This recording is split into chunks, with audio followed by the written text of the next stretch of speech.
திருமதி சௌமியா அன்புமணி அவர்கள். மாண்புமிகு பேரவைத் தலைவர் அவர்களே, மாண்புமிகு முதலமைச்சர் அவர்களே, மாண்புமிகு அமைச்சர் பெருமக்களே, மாண்புமிகு எதிர்க்கட்சி தலைவர் அவர்களே, மாண்புமிகு சட்டமன்ற குழு தலைவர் அவர்களே, மாண்புமிகு சட்டமன்ற உறுப்பினர்களே, உங்கள் அனைவருக்கும் வணக்கம். தமிழ்நாடு சட்டப்பேரவையில் மேதகு ஆளுநர் அவர்கள் ஆற்றிய உரைக்கு நன்றி தெரிவிக்கும் தீர்மானத்தின் மீதான விவாதத்தில் பங்கேற்று பேச வாய்ப்பு அளித்தமைக்கு எனது நன்றியை தெரிவித்துக் கொள்கின்றேன். மாண்புமிகு முதலமைச்சர் அவர்களுக்கு மனமார்ந்த பிறந்த நாள் வாழ்த்துக்களை கூறி எல்லா வளமும் பெற்று பல்லாண்டு வாழ பாட்டாளி மக்கள் கட்சி சார்பில் வரவேற்று வாழ்த்துக்களை தெரிவித்து மகிழ்கின்றோம். என்னை இந்த சட்டமன்றத்தில் பேச வாய்ப்பளித்து என்னை இந்த நிலைக்கு உயர்த்திய பாட்டாளி மக்கள் கட்சி நிறுவனர் மருத்துவர் ஐயாவிற்கும், பாட்டாளி மக்கள் கட்சியின் தலைவர் மருத்துவர் அன்புமணி ராமதாஸ் அவர்களுக்கும் இந்த நேரத்தில் சிரம் தாழ்ந்த நன்றிகளை தெரிவித்துக் கொள்கின்றேன். என்றுமே அயராது பாடுபட்டு களப்பணி ஆற்றிக் கொண்டிருக்கும் பாட்டாளி மக்கள் கட்சியின் அடிப்படை தொண்டர்களுக்கும் அனைத்து நிலை நிர்வாகிகளுக்கும் என் நெஞ்சார்ந்த நன்றிகள். என்னுடைய தேர்தல் வெற்றிக்கு உறுதுணையாக நின்ற அனைத்து கூட்டணி கட்சி தலைவர்களுக்கும் எனது மனமார்ந்த நன்றிகளை இந்த நேரத்தில் உரித்தாக்குகிறேன். என்மேல் அன்பும் பாசமும் நம்பிக்கையும் வைத்து எனக்கு வாக்களித்த எனது தர்மபுரி சட்டமன்ற தொகுதி வாக்காளர் பெருமக்களுக்கும் அனைத்து சகோதர சகோதரிகளுக்கும் என் மனமார்ந்த நன்றிகள். மாண்புமிகு பேரவைத் தலைவர் அவர்களே, ஒரு அறையை எதை கொண்டு வேண்டுமானாலும் நிரப்பலாம். ஒரு அறையில ஒரு பருத்தி மூட்டையை கொண்டு அடுக்கினாலும் அது நிரம்பிவிடும்.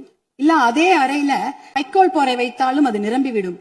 ஆனால் அந்த ஒரு அறையில ஒரு மெழுகுவத்தி ஏத்தி வச்சா, ஒரு விளக்கு ஏத்தி வச்சா அந்த விளக்குடைய ஒளி அந்த அறையே நிரப்பிவிடும். அப்படிப்பட்ட ஒரு நிகழ்ச்சியை தான் நான் மாண்புமிகு ஆளுநர் அவர்கள் உரையில நான் பார்த்தேன். ஏனென்றால் அந்த உரையில் ஒரே ஒரு வாக்கியம், சமூக நீதி கணக்கெடுப்பு நடத்தப்படும் என்ற அந்த ஒரு வாக்கியம் இந்த சட்டப்பேரவை மட்டும் ஒளிபர செய்யவில்லை, தமிழ்நாடு மக்களின் அனைத்து இல்லங்களிலும் அது பிரகாசத்தையும் வெளிச்சத்தையும் ஒளியையும் கொண்டு நிரப்பியது. ஏன்னா 100 ஆண்டுகளுக்கு பிறகு சமூக நீதி கணக்கெடுப்பு நடத்தப்படும் என்ற அந்த வாக்கியம் மிகப்பெரிய ஒரு வரலாற்று சிறப்பு மிக்க ஒரு வாக்கியம். அதற்காக மாண்புமிகு முதலமைச்சர் அவர்களுக்கும் மாண்புமிகு நம்முடைய தமிழக அரசுக்கும் எங்களுடைய பாட்டாளி மக்கள் கட்சி சார்பாக நன்றிகளையும் வரவேற்பையும் தெரிவித்துக் கொள்கிறோம். ரொம்ப அன்பாக மகிழ்ச்சியாக தெரிவித்துக் கொள்கின்றோம். ஏனென்றால் பாட்டாளி மக்கள் கட்சியின் கொள்கைகளே அதை ஒருங்கிணைக்கிற ஒரு மையப்புள்ளி அப்படின்னா அது சமூக நீதி தான். அந்த சமூக நீதியை நிலைநாட்ட இந்த சமூக நீதி கணக்கெடுப்பு நடத்தப்படுவதால் கண்டிப்பாக எல்லா இல்லங்களுக்கும் தமிழ்நாட்டின் மக்களுடைய அனைத்து நலத்திட்டங்களும் போய் சேரும் என்பதில் எந்த ஐயமும் இல்லை. அதற்காக எங்களுடைய மகிழ்ச்சியை தெரிவித்துக் கொள்கின்றோம். மாண்புமிகு மேதக ஆளுநர் அவர்களின் உரையில வேளாண் பெருமக்கள் அப்படின்ற வார்த்தையை சொல்லியிருந்தாங்க. வேளாண் பெருமக்கள் என்ற வார்த்தை எவ்வளவு அழகான வார்த்தை. ஆனால் பாட்டாளி மக்கள் கட்சியில நாங்க வேளாண் பெருமக்களை கடவுளா தான் நாங்க பார்ப்போம். அவர்கள் நமக்கு உணவளிக்கும் கடவுள்களாக தான் நாங்க அவங்கள பாக்குறோம். அதுல பாத்தீங்கன்னா சிறு குறு விவசாயிகளுக்கான கடன், விவசாய கூட்டுறவு கடனை தள்ளுபடி கொஞ்சம் செய்வதாக அறிவித்திருக்கிறார்கள். நீங்க வேளாண் குடிமக்களுடைய உழைப்பை நாம பார்க்க வேண்டும். வெயில்ல யாருமே வெளியில போக மாட்டாங்க. ஆனா வேளாண் குடிமக்கள் மட்டும்தான் வெயிலே வேலை செய்வாங்க. கடின உழைப்ப அந்த வெயில்ல தான் அவங்க கொடுப்பாங்க. அதே சமயம் மழை வெள்ள காலங்கள்லயும் அவங்க வேலை செஞ்சுட்டு இருப்பாங்க.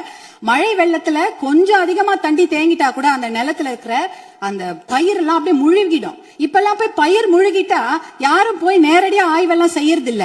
ட்ரோன் அனுப்பி அந்த பயிர்ல அந்த தண்ணி நிலத்துல தேங்கி இருக்கான்னு கண்டுபிடிக்கிறாங்க. 2 நாள் கழிச்சு நீங்க ட்ரோன் அனுப்புனீங்கன்னா தண்ணியே இருக்காது, தண்ணி வடிஞ்சிரும். அப்ப அந்த ட்ரோன் என்ன சொல்லணும்னா தண்ணி இல்ல, அங்க எந்த பாதிப்பும் இல்ல அப்படின்ற தகவலை கொடுக்கும்.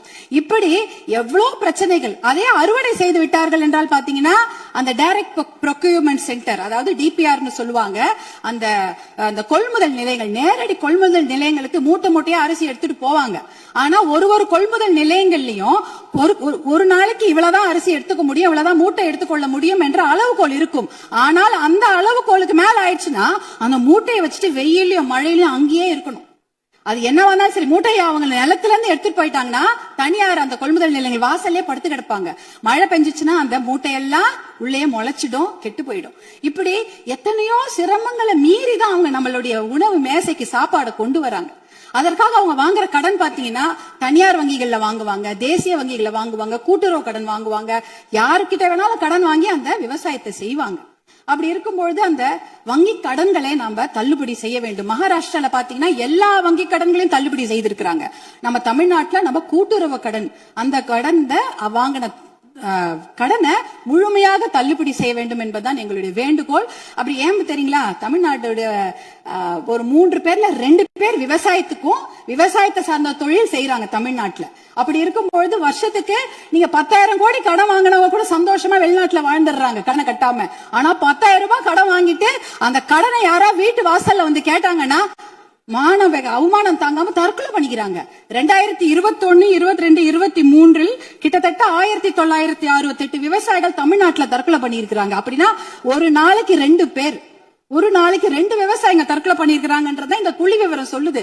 அவங்களெல்லாம் நம்ம காப்பாத்தி ஆகணும். இப்ப சூப்பர் எல்னினோ வரப்போகுது. அந்த சூப்பர் எல்னினோனா கடுமையான வறட்சி. அதுக்கு நம்ம தயாரா இருக்கணும். இன்னும் எவ்வளவு கடன் வாங்குவாங்களோ அவங்க தெரியாது. நம்ம விவசாயிங்க எங்க இருக்காங்க தெரியுங்களா? 100 அடி ஆழத்து பள்ளத்துல இருக்கிறாங்க. 100 அடி ஆழ பள்ளம் கடன் சுமையில. ஆனா நீங்க நம்முடைய தமிழக அரசாங்கம் இன்னைக்கு அவங்க 50 அடி ஆழ கயிறு தான் கொடுத்திருக்கீங்க. எப்படி வெளியில வருவாங்க?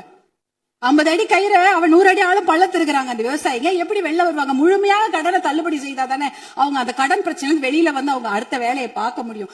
அதனால நீங்க உங்களுடைய அதிகாரிகள், மாண்புமிகு பேரவைத் தலைவர்கள், உங்கள் வாயிலாக முதலமைச்சரை நாங்க கேட்டுக்கொள்வதுதான். உங்களுடைய அதிகாரிகள் சொல்லுவாங்க, ஐயோ நிதி சுமை, கடன் சுமை, கூடுதல் செலவினம் அப்படிலாம் சொல்லுவாங்க. ஆனா அதையெல்லாம் ஒரு புறம் ஒதுக்கி வைத்து விட்டு அவர்களுக்கு முழு கடன் தள்ளுபடி செய்யணும். ஏற்கனவே 2,000 கோடியா 6,000 கோடியா உயர்த்திட்டீங்க. இன்னும் ஒரு 18,000 கோடியா அந்த கடன் தள்ளுபடி, கூட்டுறவு கடன்களை மட்டும் தள்ளுபடி செய்யுங்க. ஏன்னா ஏற்கனவே அவங்க 1 வருஷத்துக்கு தான் தள்ளுபடி செய்திருக்கிறீங்க.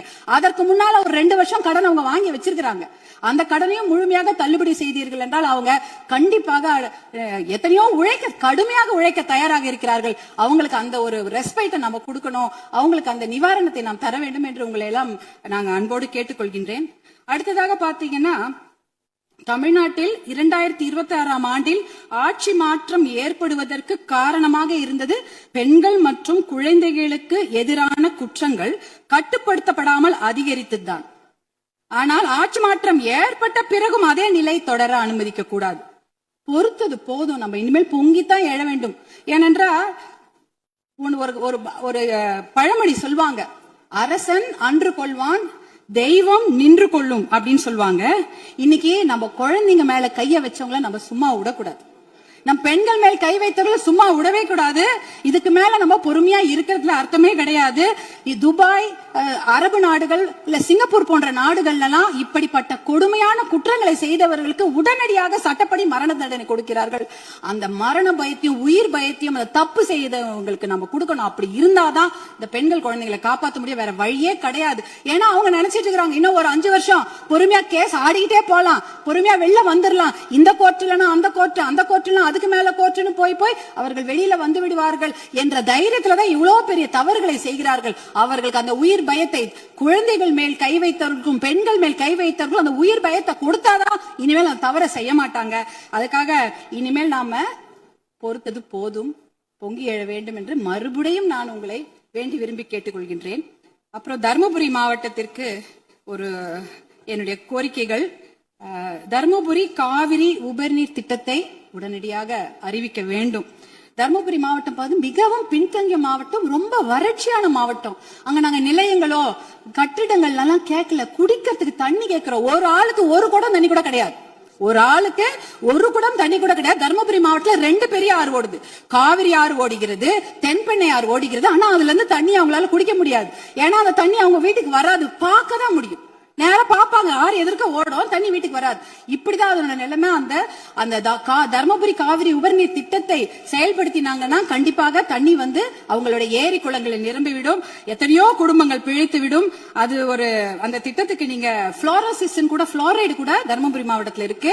எல்லாருடைய பல்லும் கருப்பா இருக்கும், மஞ்சள் கலரா இருக்கும் தர்மபுரி மாவட்டத்தில் மக்கள். அது பாத்தீங்கன்னா அந்த புளோரோசிஸ் என்ற ஒரு தன்மை, அதெல்லாம் குறைக்கணும்னா நல்ல தண்ணியை கொடுங்க. தர்மபுரி காவிரி உபரிநீர் திட்டத்தை நீங்கள் செயல்படுத்துமாறு அன்போடு கேட்டுக்கொள்கின்றேன். அடுத்தது தர்மபுரியில சிப்காட் தொழிற்பேட்டை அனௌன்ஸ் பண்ணி 18 வருஷம் ஆச்சு. 2 முறை அதுக்கு திறப்பு விழா பண்ணியாச்சு. ஆனா கூடுதல் நிதி ஒதுக்கீடு செய்ய வேண்டும். அந்த இடத்துல 2 நிமிஷம் கூடுதல் நிதி ஒதுக்கீடு செய்து தர்மபுரி மாவட்டத்திற்கு அந்த சிப்காட்டை உயிர் கொடுக்கணும். ஏன்னா தர்மபுரி மாவட்டத்தில் 3 லட்சம் இளைஞர்கள், 3 லட்சம் குடும்ப தலைவர்கள் புலம்பெயர்ந்து மற்ற ஊருக்கு போய் பழைச்சிட்டு இருக்காங்க. அவங்க குடும்பத்தோட சேர்ந்து வாழறதுக்கு நீங்க வழிவகை செய்யணும். கூடுதல் நிதி ஒதுக்கீடு செய்து அந்த சிப்காட்டுக்கு உயிர் கொடுக்க வேண்டும் என்று கேட்டுக்கொள்கின்றேன். அடுத்தது பாத்தீங்கன்னா தர்மபுரி மொரப்பூர் ரயில்வே திட்டம். சென்னையில இருந்து எல்லாரும் அவங்க ஊர் தலைநகருக்கும் மாவட்ட தலைநகருக்கு ட்ரெயின்ல போலாம். ஆனா எங்க ஊருக்கு மட்டும் போகவே முடியாது ட்ரெயின்ல. தர்மபுரிக்கு சென்னைக்கும் ட்ரெயின் கனெக்ஷன் கிடையாது. அதுனா மொரப்பூர்ல ஒரு பெரிய பிட்டு உடைஞ்சு போயிருக்குது. அதுக்காக பாட்டாளி மக்கள் கட்சி நாடாளுமன்ற உறுப்பினர்கள் 2004 இருந்து போராட்டம் பண்ணி 2019 அந்த திட்டத்துக்கு அனுமதி வாங்கி ஃபண்டும் வாங்கி கொடுத்துட்டாங்க. ஆனா நிலத்தை வாங்கி கொடுப்பதில் கொஞ்சம் நிறைய சிக்கல்கள் இருக்கு. 50% நிலம் மட்டும்தான் அதுக்கு ஒதுக்கீடு செய்திருக்கிறாங்க. அந்த திட்டத்தை விரைவாக செயல்படுத்த வேண்டும். அதற்கு நீங்கள் சிறப்பு கவனம் தமிழக அரசாங்கம் செய்ய வேண்டும் என்று உங்களை அன்போடு கேட்டுக்கொள்கின்றேன். வருமானம் இல்ல நம்ம சொல்லிட்டு இருக்கிறோம். ஆனால் நிறைய நல்ல திட்டங்கள் இருக்கிறது. அதாவது பாலிசி டிசிஷன்ஸ் பண்ணாலே அந்த வருமானம் தேவை கிடையாது. இப்ப இளைஞர்களுக்கு வேலை வாய்ப்பு 75% நீங்கள் உறுதி செய்து விட்டீர்கள் தனியார் துறையில அப்படின்னு சொன்னீங்கன்னா, தனியார் துறையா அவங்களுக்கு வேலையை கொடுப்பாங்க. தமிழ்நாட்டு இளைஞர்களுக்கு வேலை கொடுக்கப்படும். வேலையில்லா திண்டாட்டம் அது குறைஞ்சிடும். அதே போல மாவட்டங்கள் அதிகமாக இருக்கிறது தமிழ்நாட்டுல.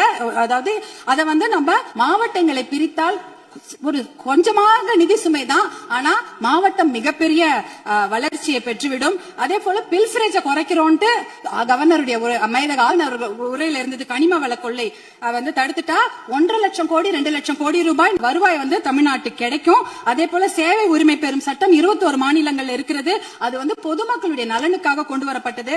அது பாத்தீங்கன்னா அதனால எப்படின்னா எந்த ஒரு விஷயத்துக்காக பொதுமக்கள் அப்ளை பண்றாங்களோ உடனே சேர்ந்துரும். ஒரு பைசா செலவில்லை. சேவை உரிமை சட்டம், லோக ஆயுக்தாவை பலப்படுத்த வேண்டும். இப்படி போன்ற பில்ஃபரேஜ்களை தடுத்தாலே தமிழ்நாட்டுக்கு வருவாய் ஏற்பட்டுவிடும். பாலிசி டிசிஷன்ஸ் பண்ணும்போது எந்த ஒரு நிதிச்சுமையும் கிடையாது. இப்படிப்பட்ட திட்டங்களை எல்லாம் நீங்க கவர்னர் உரையில, அமேதக ஆளுநர் உரையில சிலவற்றை அறிவிப்பு செய்திருக்கிறீர்கள், சிலவற்றை அறிவிப்பு செய்யாமல் இருக்கிறீர்கள். அதையெல்லாம் கொண்டு வர வேண்டும் என்று உங்களை கேட்டுக்கொண்டு, எனக்கு இந்த வாய்ப்பை அளித்த பேரவைத் தலைவர் அவர்களுக்கும் மாண்புமிகு முதலமைச்சர் அவர்களுக்கும் எல்லோருக்கும் என்னுடைய சட்டமன்ற உறுப்பினர்கள் என் மனமார்ந்த நன்றியை தெரிவித்துக் கொள்கின்றேன். அவை முன்னவர் மாண்பு பேரவைத் தலைவர்களே, மாண்பு உறுப்பினர்கள் குறிப்பிடுகிற ரயில்வே திட்டத்திற்காக நிலமுடிப்பிலே தாமதம் ஏற்படுகிறது என்று சொன்னார்கள். அதற்காக தனி தாசில்தாரை விரைவாக நியமிக்கவும் விரைந்து அந்த பணிகள் நிறைவேற்றப்படும்.